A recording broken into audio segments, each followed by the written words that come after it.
Welcome to the Indie Film Hustle Podcast, episode number 116. I look back on my life and it's 95% running around trying to raise money to make movies and 5% actually making them. It's no way to live. Orson Welles. Broadcasting from the back alley in Hollywood, it's the Indie Film Hustle Podcast, where we show you how to survive and thrive as an indie filmmaker in the jungles of the film biz. And here's your host, Alex Ferrari. Welcome, my Indie Film Hustlers, to another episode of the Indie Film Hustle Podcast. I am your humble host, Alex Ferrari. Now, today's show is sponsored by VideoBlocks. Now, VideoBlocks is a subscription-based stock media company that gives you unlimited access to premium stock footage everyone could afford. If you're looking for like extra exterior shots or things that you might want to incorporate into any of your projects, whether that be a narrative, documentary, music videos, commercials, these guys got you covered. They've got unlimited daily downloads from a library of over 115,000 HD video clips, as well as a huge selection of After Effects templates for like opening credits, motion graphics, titles, company logos, as well as motion backgrounds as well. It's pretty amazing. And on average, subscribers pay less than $1 per download in a course of a year. And the content does not get stale. They're constantly adding new content to the library every month. So it keeps it very, very fresh, and you always have something new to look forward to. And everything you download is 100% royalty free.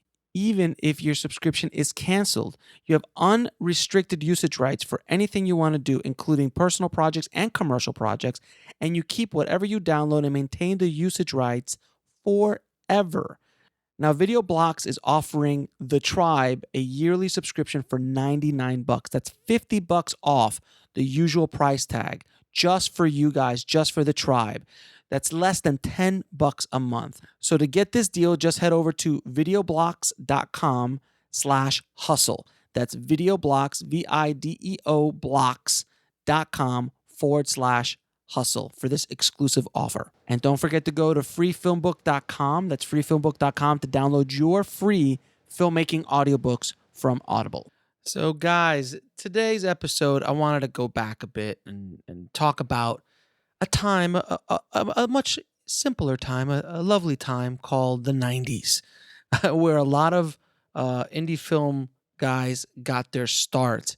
And I wanted to kind of talk a little bit about the lessons we can learn from a lot of these guys who started their careers back in the late 80s, early 90s, and what they were able to do and how they did it. And I've studied them over the course of my career and just started finding similar themes and similar things that each of these guys did to kind of get out there, to get a career started. So wanted to go over individual filmmakers as well as movies and concepts as well. And I hope you guys get a little something out of it, because I've been getting contacted a lot by filmmakers who, are trying to get their first movies made, and I see they tell me like, oh, I'm going to do this kind of movie, and it's going to cost X amount of dollars, and I'm just thinking to myself, I'm like, my God, the chances of you actually making any money back is going to be very, very difficult.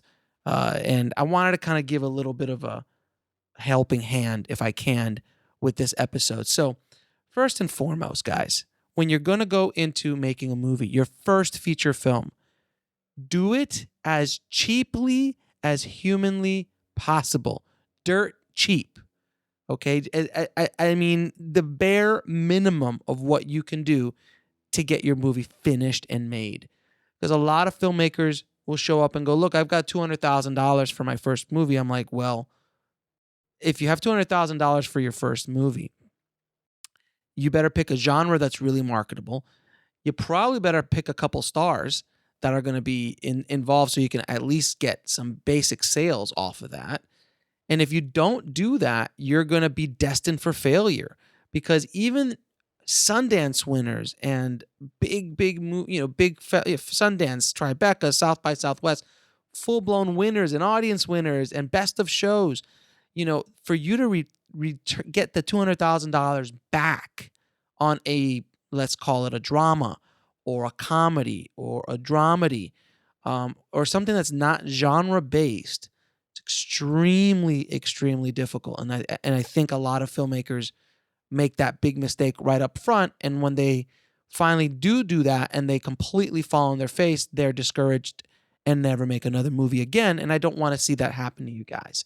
So try to make your movie as cheap as possible. And, you could take Robert Rodriguez, Kevin Smith, Richard Linklater, Spike Lee, all of these guys, all their first movies were very inexpensive.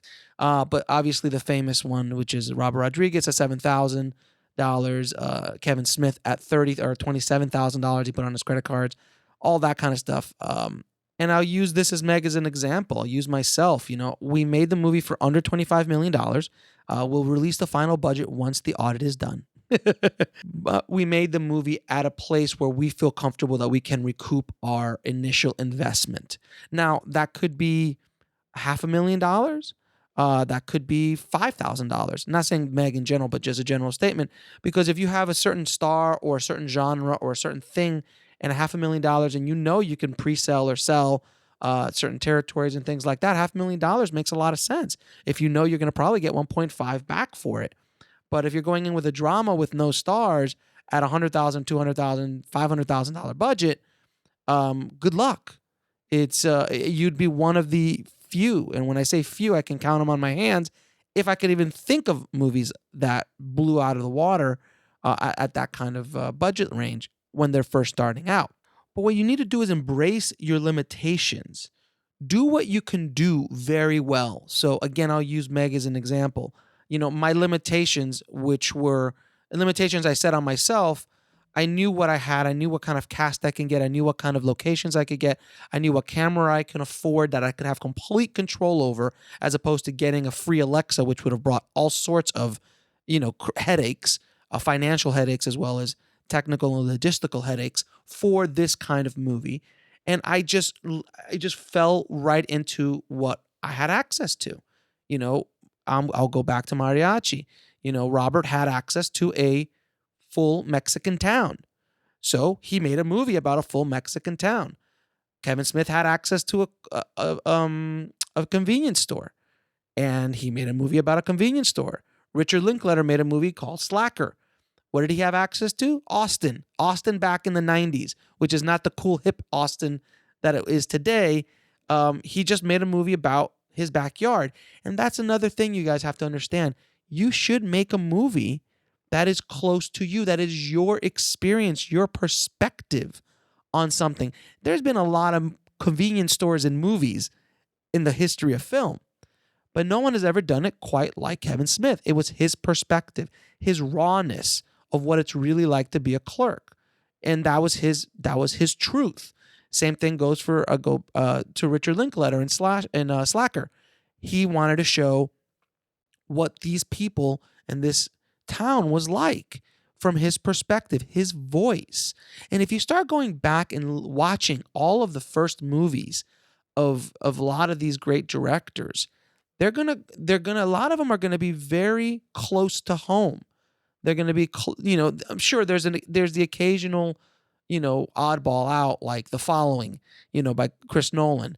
But it was still something that he used what he had access to, which was a 16 millimeter camera, and he shot it on weekends for a year. So he definitely embraced his limitations and tried to make the best thing he could with the limited tools and experience and locations and everything he had. But a lot of these other people who really kind of break through, they are telling a story that's very true to who they are and where they come from. And that unique voice is what people are looking for. They're not looking for like if I went out right now and made Clerks, no one wants to see that movie. And that's what happened with like when Pulp Fiction and Reservoir Dogs came out. How many ripoffs of Reservoir Dogs and Pulp Fiction came out after that? I mean, it was ridiculous how many try to be hip kind of movies came out. But it wasn't authentic, and audiences can smell that. And when you find something authentic, something with some heart, something that rings true, that's when you break out, man. So that's why Clerks, My Big Fat Greek Wedding, which was one of the biggest independent films of all time. Sure, it wasn't done on a little low budget, but it wasn't a studio movie by any stretch. That movie made $200-300 million. Why? Because Nina, the writer, wrote from her heart, from her experience, from her voice. No one had ever done a movie like that before. But then, of course, everyone could relate to that movie because of the story and how she was able to write it. But again, it came from her life experience. She's Gotta Have It, Spike Lee's first movie, was all about his experience in New York, what it was like to be a black woman in New York in the late 80s. And that whole experience, something that no one had ever seen on screen before. So, Boys in the Hood, another one, John Singleton's first movie, is a masterpiece. And it completely rings true to the experience he saw, that he grew up with. And no one had really talked about it. They did Colors, that movie by Dennis Hopper and Sean Penn about the gangs in South South Central and all those areas, but no one was really, and it was kind of very Hollywoody, as opposed to Boys in the Hood. That when you watch Boys in the Hood, you will tear up. You will go, holy crap! It was so powerful. It was like an atom bomb going off in cinema when that came out. From a 23-year-old. Why? Because he was authentic to who he was and his experience. And that's what I want you guys to kind of look for when trying to make your first movie. Find something that's authentic to you, that only you could tell that story. And mind you, you like, oh, well, I work in a video store. Well, nobody works in a video store anymore, but you work at a convenience store. Oh, Clerks has already been done. Well, maybe you could tell it in a different way from your experience, from your place where it maybe has not been told in that way. There's been a lot of action movies in the world, but it all depends on the kind of perspective you put on it and what your voice is, what your message, your theme is. And I think when you're first starting out, it's the easiest thing to do with a feature. I've done my first shorts were very ambitious, very action-packed, very true. But I'll be honest with you, looking back at some of those movies, I'm like, you know what? There's just something missing. For me as an artist and being critical of my own work, I'll go back and go, you know what? There's something missing there. Maybe I was onto something. Maybe I wasn't. I don't know. But Meg, for what better or worse, I really love This Is Meg because it's a really authentic view of what I was seeing through the eyes of Jilly, and what she was going through as an actress in LA. And I had been very close to that world. And we've all seen movies about actresses and actors trying to make it in Hollywood, but I don't think anyone's seen one like this before because it's a very unique perspective, a very unique, authentic view of this world. So that's what I was trying to do, and I did it again on a budget that I feel comfortable I can get a return on. So look around you and find out what you have access to, and then you start building your story around that. That's exactly what we did with This Is Meg. We started looking and taking inventory of everything we had. So I'm like, all right, we have an edit suite. There's going to be a scene with an edit suite in it because it has good production value. It's the edit suite that we edited the movie in. We have houses. All right, you have your house, my house. How many rooms can we do? How many things we could do? Great. We have a car. We have these cars. Great. I have some friends with houses. Great. And then I have all these actor friends of mine. Great. That's a resource. Let's use that. Okay. And then I have all this stuff. I bring all my camera gear. Great. I have all the, and then that's how we were able to construct the story of This Is Meg within the limitations of what we had access to. And Clerks did it, Mariachi did it, Slackers did it. And a lot of people will go, well, how about like District 9, Neil Blomkamp's great little short that got him his first feature. Now, I'm going to argue with you, and how about Paranormal Activity? Okay, great. So I'll argue with you that those two movies were not, quote unquote, from, like a little, personal movie. But if you look at District 9, what did it do? Neil set the movie in South Africa, an alien invasion kind of movie in South Africa. I've never seen that before. Have you? No. Now, would that movie still had the same impact if it was set in Chicago or New York or LA? I don't know. I personally don't think so. I think one of the charms of that movie is because it's set in South Africa. And why is it set in South Africa? Because guess what? Neil's South African. And he felt like he wanted to put something from his experience. So he melted his experience with a really cool sci-fi story. Now, that was the other thing I'm saying. The kind of stories I'm talking about are either going to be dramas, comedies, dramedies, even actions. But in sci-fi, if you look at Sundance winning movie called Sleep Dealer by Alex Rivera, that's a movie about basically immigration, and but he threw a sci-fi twist in it. He's a Mexican filmmaker, and he decided to throw his experience as day laborers, and not his experience, but the story of day laborers, but he threw it in with an insane sci-fi twist to it. And again, he just twisted it, but used his original and his authentic experience to tell that story. And it's his voice. And that's what the other thing I'm going to tell you guys. I'll argue that District 9, Sleep Dealer, Paranormal Activity, those also are genre movies. So genre kind of is different than what I'm talking about. The dramedies, the comedies, even the actions, but action, sci-fi, horror, those are genres. And because of those are much easier to sell and don't need as much as an authentic voice as a drama or comedy does. Now, look at District 9. District 9 had a very authentic voice mixed in with a sci-fi movie, and it was a huge hit. So he mixed genre with authentic voice. And that's something that you guys could do as well. Genre films are going to be a lot easier to sell, a lot easier to get out there. And it all depends on what you want to do with your filmmaking career. If you want to go down the festival circuits, you want to make personal films, you want to make big blockbusters, it's up to you. Robert Rodriguez made Mariachi, which was an action movie, which is a genre movie, but was very authentic to his voice, which is in his backyard, which is a Mexican town. He is a Mexican-American filmmaker, and he was using his authentic voice, his experience, to make his genre movie. So to review a little bit of what we just talked about, make your first movie as dirt cheap as possible. The cheaper, the better. Because if you're able to make a movie for 15 grand, you should, if you know even remotely what you're doing, make yourself 30 grand off of that. And then the next one you can make will cost 30 grand. And then off that 30 grand, maybe you can make 50 or 60 grand off of that. And then you could start growing and growing and growing. And then you can start jumping budgets once you start figuring the process out a little bit. But trying to jump in right away with a huge budget, when I say huge budget, $100,000 for someone who's never directed a day in their life is a lot. $200,000, that's a lot of fucking money. Excuse my language. And I know a lot of filmmakers just want to I got my big budget. I'm going to use all these tools and stuff like that. Don't be idiots. Try to do something small first. If you can execute something on a smaller scale, tell a good story on a $20,000 budget, on a $15,000 budget, on a $10,000 budget, then you have a much, much better chance of telling a good story and making it look good when you have a bigger budget. There's a lot of things that you don't think about when working on a bigger budget, but if you do something small, that might work better. And I'll use myself again with Meg as an example. We raised a good amount of money to make the movie, but it was a number that we felt very comfortable with. I could have easily tripled it, quadrupled that kind of budget, and made a much bigger movie because I have 20 years of experience under my belt.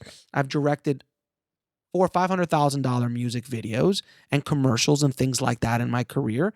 But I decided, no, I'm not going to do that. I'm going to strip it down to the bare bones and look, this is about story. Let's see if I can tell a story that I'm proud of before I start jumping into the next big project. Don't be in such a rush to jump into these bigger budgets, guys, all right? Learn from the lessons of Robert Rodriguez, Kevin Smith, Spike Lee, all these guys that started, Richard Linklater, that started out with smaller budgets telling very personal stories, because that's what will take you to the next level and the next level and the next level after that. And again, there always are those people who are the exception. But generally speaking, I don't know of any examples of people who made a drama or a comedy or a dramedy at a very, robust budget with no stars or anything like that involved and was able to be very successful with it. I know of many people who did genre movies, horror movies, action movies. I mean, Eli Roth, Peter Jackson, all these kind of guys, they did genre movies. And that's how they got noticed and how they broke out and started their career. I mean, we can go all the way back to Martin Scorsese's first films, Who's That Knocking, which was completely from his experience. All his short films, most of his early short films, were based around his experience, which is his experience in the streets of New York in the 60s and 70s, growing up, seeing the mobster, seeing the thing. That was his authentic voice. And that voice he's carried on throughout his career, jumping in and out from that. His next movie is another gangster movie because he's so good at it because he understands that world so well. But that's his authentic voice from where Martin Scorsese came from. Then he did Mean Streets. Then he starts jumping into something like Taxi Driver. Then he jumps into Raging Bull and these other movies that aren't his personal stories anymore, but his personal stories are what got him to the next level. And that's what I'm trying to tell you guys you should look at. And I know a lot of you going, well, Alex, I don't have a personal story. I live in Podunk, wherever. Not a lot of stuff happens here. I'm like, perfect. That's exactly where your story is. What if something happens in that little town with those characters, those people that you know so well that you might have never seen on screen before? Again, Slacker, no one had ever seen that world before. You know, Boys in the Hood, no one had ever seen that kind of world before. Clerks, no one had ever seen his take on that world before. Same thing with Mariachi. So guys, I hope you learned something out of this podcast, and I hope you take some of the advice I've given you out here. Hopefully it makes sense to you and will help you along your journey as filmmakers, and as artists. And I hope you guys can launch successful careers as filmmakers, which is what we're all trying to do. We're all trying to do that. We're all trying to make a living doing what we love to do. And hopefully we can look at others who have done it and taken their careers to levels that we could only dream of. So I'm going to put links to all of the movies that I've talked about in this episode in our show notes at indiefilmhustle.com/116. There'll also be a great little video, about 10-minute video on lessons you can learn from filmmakers in the 90s when you're making your first feature film. So definitely check that out, guys. And as always, please head over to filmmakingpodcast.com and leave me a good review on iTunes. It really helps me out a lot, guys. And I want to get this out to as many people as humanly possible. And also, I've got a bunch of great stuff coming up at the Syndicate. We're going to be uploading a ton of new courses as well. So check that out as well, indiefilmsyndicate.com. And finally, guys, I wanted to ask you if you wanted to ask me something.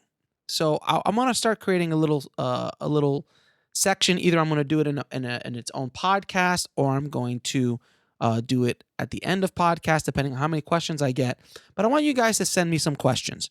If you have a question that you're just dying to know and you really wish you could ask and get an answer to, and you think I can possibly answer it for you, email me at ifhsubmissions@gmail.com. That's ifhsubmissions@gmail.com.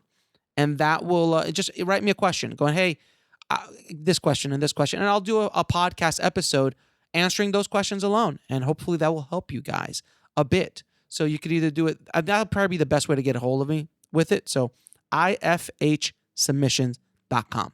So keep that hustle going. Keep that dream alive. And I'll talk to you soon. Thanks for listening to the Indie Film Hustle podcast at indiefilmhustle.com. That's INDIEFILMHUSTLE.com.